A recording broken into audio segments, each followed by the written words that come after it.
From Autosport.com and Autosport Magazine, I'm Kevin Turner, and this is the Autosport Podcast. Well, here we are. We've reached the finale. We've done 10 episodes, counting down 100 greatest Grand Prix in World Championship history, based on this book that I had the pleasure of writing with Roger Smith, who joins us. Roger, how have you found the series? Has it enhanced the book, made you feel better about it, or do you feel terrible because our guests have ripped us to pieces? How are you feeling at this point? Generally speaking, most people seem to have gone along with the idea. I think we've done reasonably well, so I'm very happy. Well, and then this is the big one. It seemed natural, didn't it, Roger, that if you've done the 100 greatest races, it's broken into 10 categories, as we have done, we kind of felt, we should probably do a chapter where we pick a winner. We had to have a goat. We did have to have a goat. And helping us to pick that goat, a very appropriate special guest, Karun Chandhok, who knows about, most of these 1,100 races. We've been over them as well, so there's been an awful lot of footage watching, report reading. Well, you've been at a lot of these events as well. So how are you doing? Looking forward to picking out it's quite pressure to pick out the greatest of something. It is a lot of pressure, isn't it? Because we've had over 1,100 of them over time. Great drivers, great wins, great overtaking moves, great wet weather drives. We've got to pick one, though.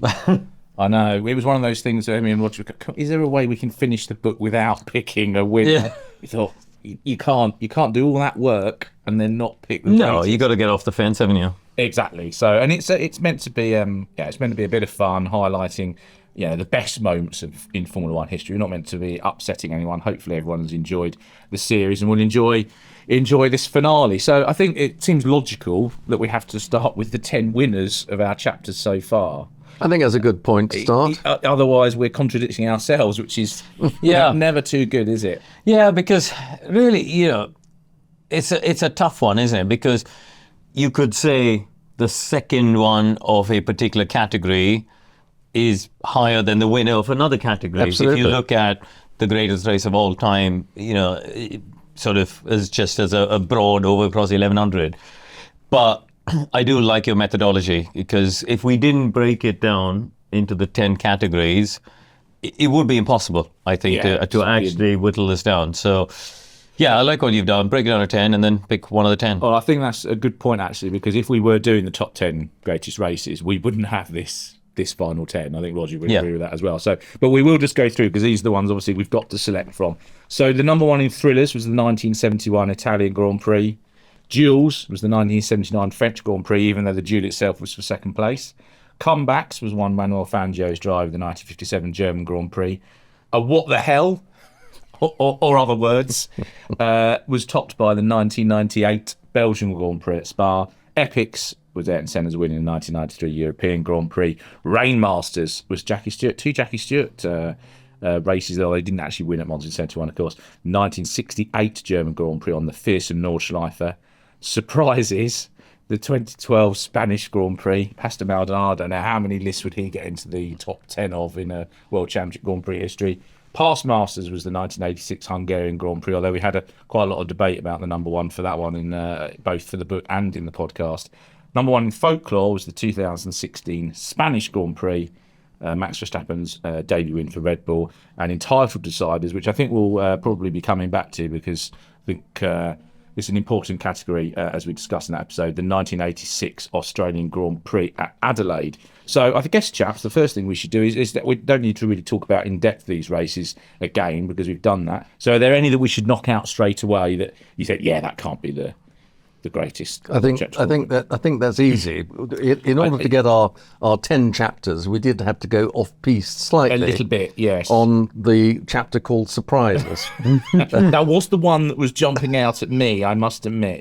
There have been these shock winners, and it's very much part of Formula One history and in the whole gamut of the sport. But in this case, I think rightly that Pastor Maldonado won it, but could it be the greatest race of all time? Absolutely not, even if it was the biggest surprise. Yeah, No, I was going to see how that was going to be mine. That's the first one that jumps out, isn't it, as being you wouldn't have it in the top 10 greatest races, but it did kind of make sense in that chapter, in that episode. Yeah, and I think I would also probably eliminate 86 Hungary, because it was a fantastic overtaking move. It's a moment, isn't it? Yeah. Yep. But the rest of the race wasn't particularly enthralling. I think Barcelona 2016 is another one where, brilliant folklore story, and probably one of my favorite memories in broadcasting is interviewing Jos Verstappen while walking to the podium. I came into the thing, and you just see him in disbelief that his son has just won his first Grand Prix.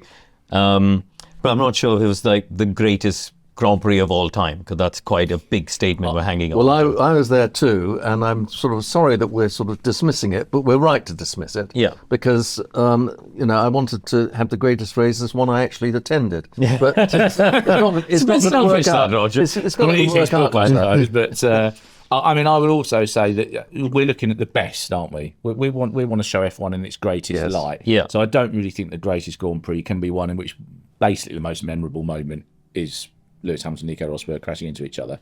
That set the scene, I know, for Max Verstappen's remarkable win, but it's not a height of it's not great drivers going at it, is it? It's two of them off the track and this new up and comer. Folklore for sure, but great race, not so much. What about Belgium 98? Because it was definitely a what the hell has happened this afternoon in terms of the chaos and carnage, and Michael driving into DC and stomping down the pit lane and all of that sort of nonsense, but not sure about greatest of all time. It kind of is more dramatic than great, isn't it? It's one of those sorts of races. So unless you object, no, I don't. I think I would pick that one out as well as having its limitations in terms of greatness. And for a similar reason to what Karun said about Hungary 86, the 1979 French Grand Prix really is just a handful of laps. Ultimately, is why we had it in the duels, and it was for second place. I think.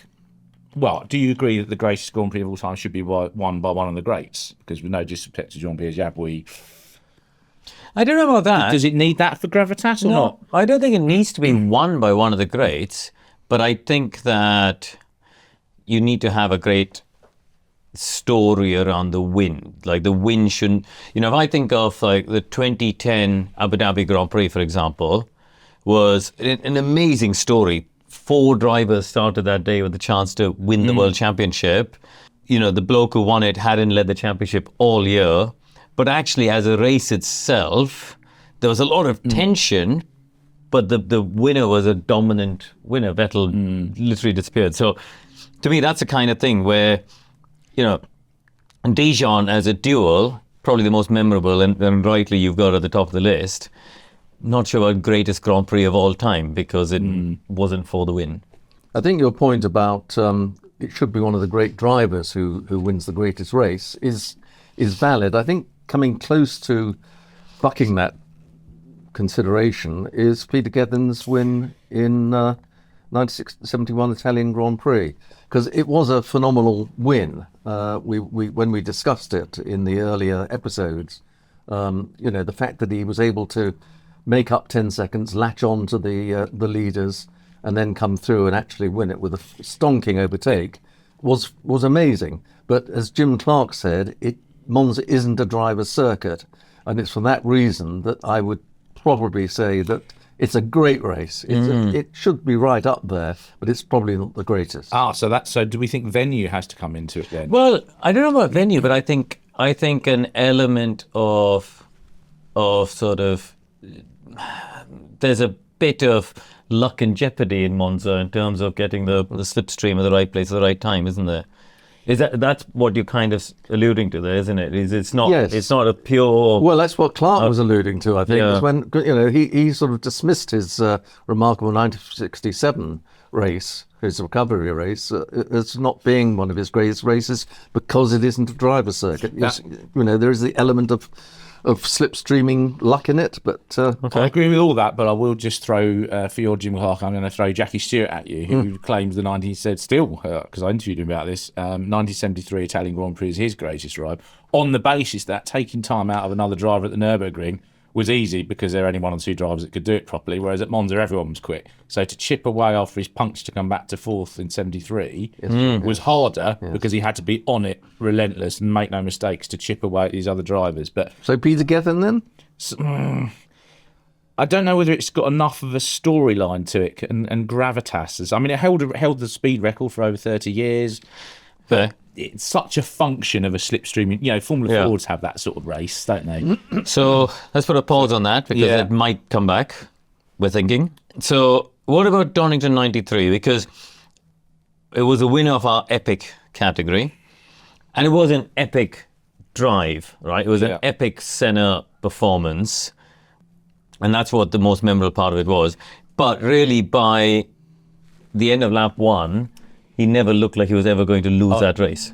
I think that's a very good point. You want your race. You don't want to know the result at the end of lap 1, do you? You want to have some drama and possibility of change and different leaders and all that sort of stuff. So, and also, if we're picking rain drives, I would argue that Jackie Stewart's at the Nürburgring in '68, because of the venue, is more epic than Senna's win at. I know we didn't compare them because they were in different chapters, but I would probably put, well, in fact, I have, because in the previous top 10, I put Jackie Stewart's win at the 1968 German Grand Prix as the greatest wet weather drive in F1 history. So for me, I would then have to stick to that. So that knocks the European race out as well. That one's definitely up there as for consideration, isn't it? So 68 Nürburgring. 68 Unless it Nürburgring. was foul the same point.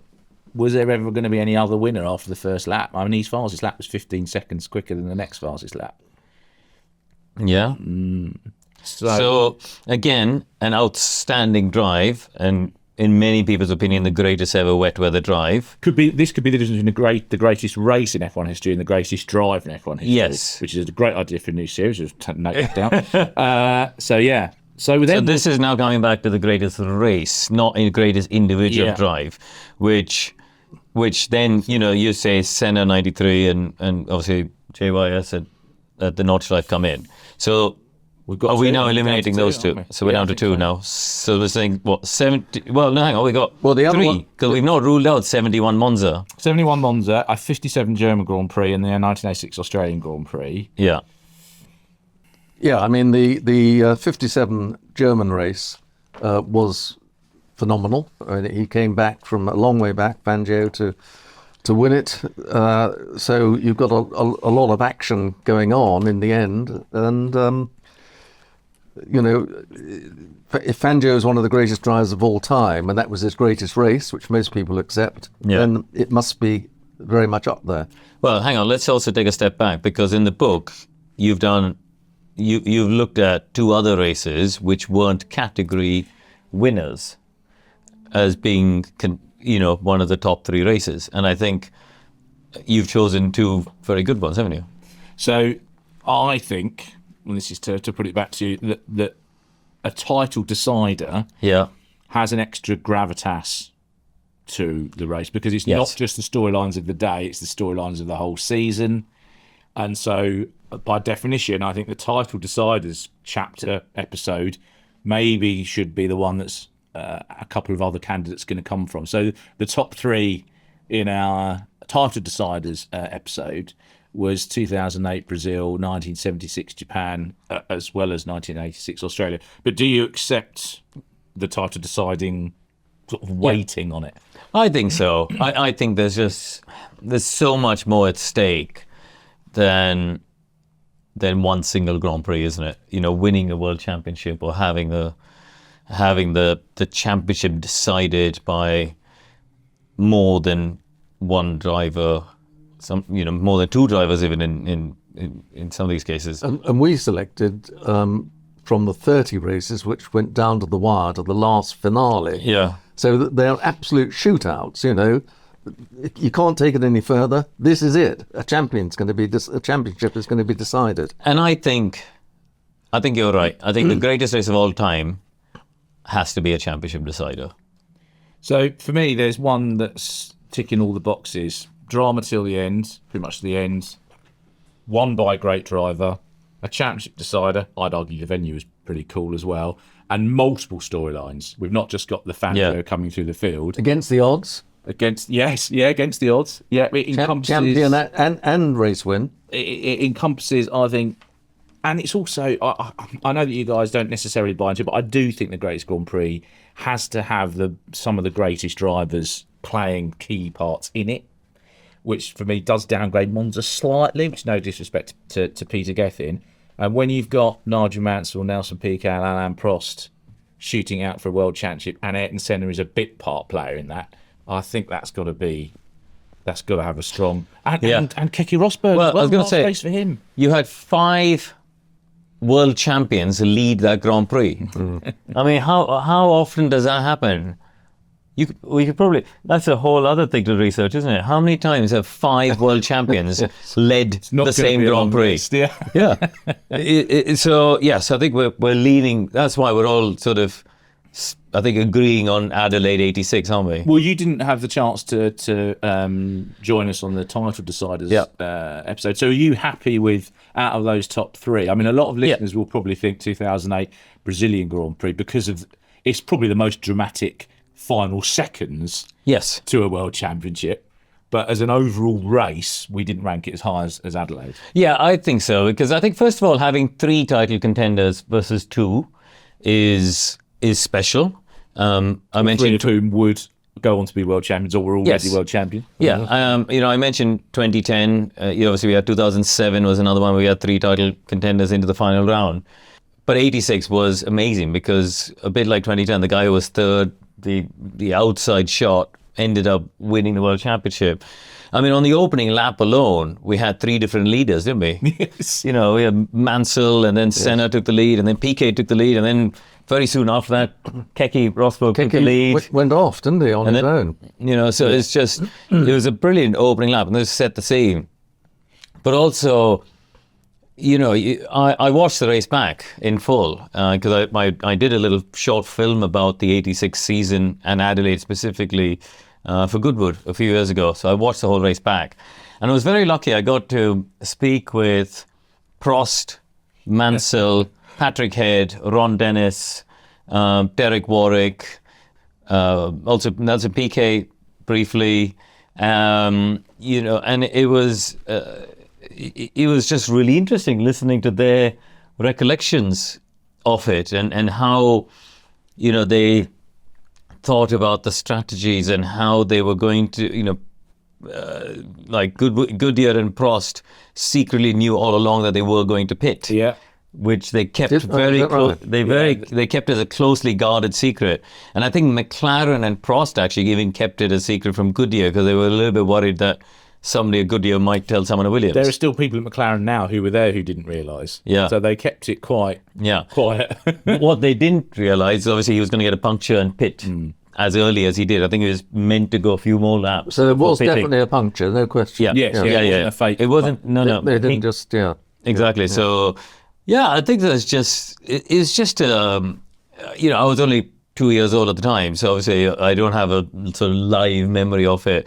But even when I watched the race back, I just thought, this is just an amazing race. And also at the end, like, Piquet is hunting Prost down. And what was interesting, as Patrick Head was saying, even now, and certainly in the aftermath, but even all these years later, Piquet has never, ever criticised Patrick or the team for calling him in for a pit stop as a precautionary pit stop. Yeah. It would have been easy to say, that's what cost me the World Championship. We could have rolled the dice. But he never criticised him for that. But that's how he played his championship. Certainly by that time in his career was, I'd rather get the points. So, okay, it's slightly different in that finale. It's almost you had the Williams drivers in the wrong cars because you'd think that Mansell probably would have been up for, we're going to go charging. Well, actually, there's a bit of role reversal going on because after this race, Prost said, well, his fuel readout was minus, but, there's no point finishing second. I'm just going to hope that it's wrong and go. Which is a very Mansell-esque thing to do. Piquet spun and had to recover back past Mansell, which was unusual. Mansell himself was playing it quite cool, almost doing the Prost like, I just need to be third. I'm doing one. So they were all sort of... And Rosberg hadn't looked that good all season and was running away with the race. So it was unpredictable. It was great drivers doing great things, but not necessarily in the way that you would normally expect them to do.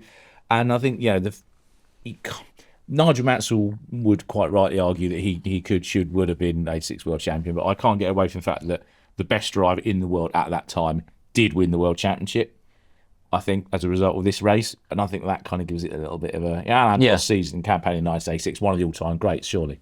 Yeah, I mean, the Williams Honda was most definitely the better car that season. You know, I think in '86 and obviously in '87 as well. 9 wins between them, and Prost, I think Between them's, sort of an important thing to say, well, isn't it? yes, Because there's the Frank Williams episode at the beginning of the season, which probably had a big influence on the outcome of that year. Yeah, his road accident sort of meant that there wasn't anyone around to point out to Mansell that he was supposed to be slower than Nelson Piquet. But I was in denial about this race being a great race for quite a while because it was the most disappointing race I've seen. Because, I mean, I had stayed up all night reflooring our kitchen with the incentive of watching Nigel Mansell win the World Championship the following morning.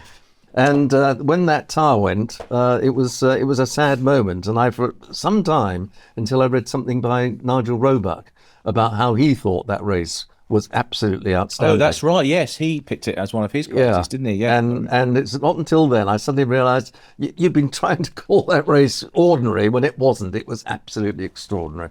I think, I mean, I was a kid at the time, so I was a Mansell fan. But I think with the benefit of, maturity and looking at it through adult eyes, I mean, Alain Prost, what a fantastic drive, fantastic season. Obviously, we've got the benefit of hindsight of knowing that Mansell did go on to win a world championship, because if he hadn't, that would have been horrendous. So is that it then? Is the 1986 Australian Grand Prix at Adelaide won by Alain Prost so far? Because this isn't ever, is it? Because the World Championship continues with ever more races. I mean, this is much more a problem for you, Karun. How many are you doing a year at the moment? I do 15, which is a good number. Which is basically what the calendar should be, 16, 17 races. But I grew up in the 80s, 90s, 16 was the number. I think 20, because we do have, which race would you drop now? To be honest, the calendar is good. We have lots of fantastic races on the calendar. Well, that came into another discussion about circuits now, but we'll save that for another day. So there we go. It was number one in our book. We've kind of backed that up and agreed. Karun has underlined our decision that the 1986 Australian Grand Prix is so far the greatest World Championship Grand Prix in history. I'm sure you're going to be disagreeing. So let me know. Don't bother these poor chaps. I can pass on some of the responses. So kevin.turner@allsport.com. Let me know where you think it should sit, or if there are any races that haven't even come into it during this series that you think, hang on a minute, that was a fantastic race. And of course, going forward, we'll have to do this again in another 5, 10, however many years' time, when there are a few more races to throw into the mix. But as it stands, the 1986 Australian Grand Prix, the greatest World Championship race so far. Thank you very much, Karun Chandhok. Thank you very much, Roger Smith, and for all your efforts over not just this book, actually, but previous books, which I will admit I have used as one of the start points for many, many lists. Oh, thank you. So thank you for your helps on that. Thank you very much for listening. We'll be back soon with another Autosport podcast.